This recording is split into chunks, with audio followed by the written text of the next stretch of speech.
அனைவருக்கும் வணக்கம். இன்னைக்கு ரெண்டு விஷயத்தை பற்றி நம்ம பேச போகிறோம். ரெண்டுமே பார்த்தீங்கன்னா இந்தியா அமெரிக்கா சம்மந்தப்பட்ட விஷயம்தான்.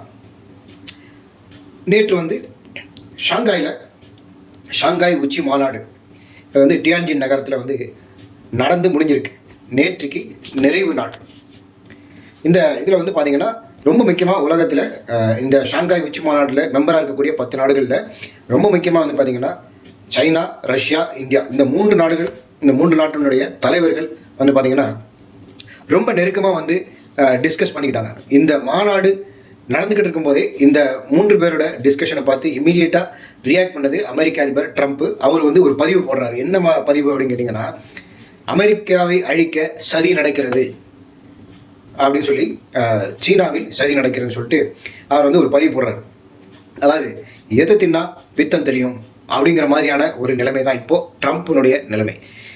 ஏன் அப்படின்னு கேட்டிங்கன்னா, இந்த 3 நாடுகளும் சேர்ந்தாலே பார்த்தீங்கன்னா அதுலேயும் மக்கள் தொகையில் பெரிய அளவில் இருக்கக்கூடிய 2 நாடுகள் பார்த்தீங்கன்னா இந்தியா அண்டு சைனா. அது மட்டும் இல்லாமல் உற்பத்தி திறன்லையும் பார்த்தீங்கன்னா அதிகமான உற்பத்தி திறன் உள்ள, பொருளாதார ரீதியாகவும் முன்னேறி கொண்டிருக்கக்கூடிய பெரிய நாடுகள் அமெரிக்காவுக்கு எதிராக சதி பண்ணுறாங்க அப்படின்னு சொல்லிட்டு ட்ரம்ப் பதிவு போட்டிருக்காரு. அடுத்ததாக பார்த்தீங்கன்னா,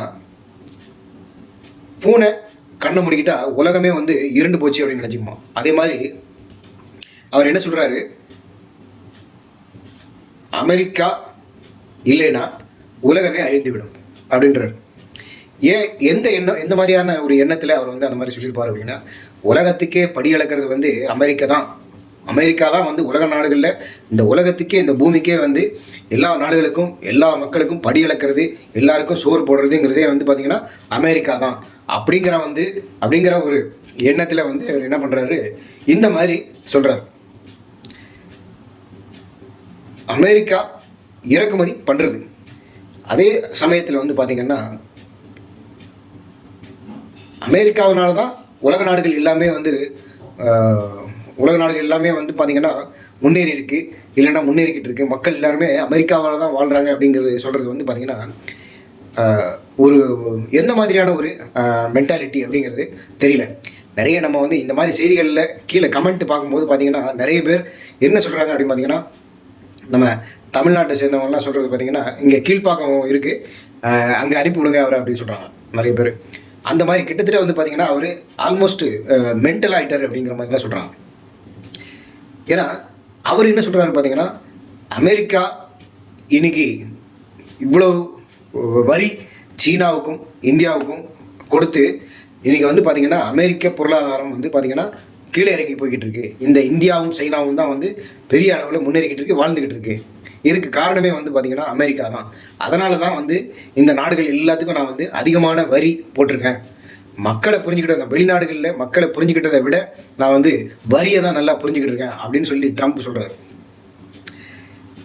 சில மாதங்களுக்கு முன்னாடி பார்த்திங்கன்னா, அதாவது ட்ரம்ப் பதவி ஏற்றுக்கிறதுக்கு முன்னாடியே நிறைய பேர்கள் இன்க்ளூடிங் மைசெல்ஃப், நான் கூட சில கருத்துக்கள் போட்டிருந்தேன். என்னென்னா, இவர் அதிபராக வந்தார், அமெரிக்காவுக்கு அதிபராக வந்தார் அப்படின்னா உலகத்தில் எல்லா நாடுகளுக்குள்ளேயும் பார்த்திங்கன்னா ஒரு பெரிய குழப்பத்தையும் உண்டு பண்ணுவார்.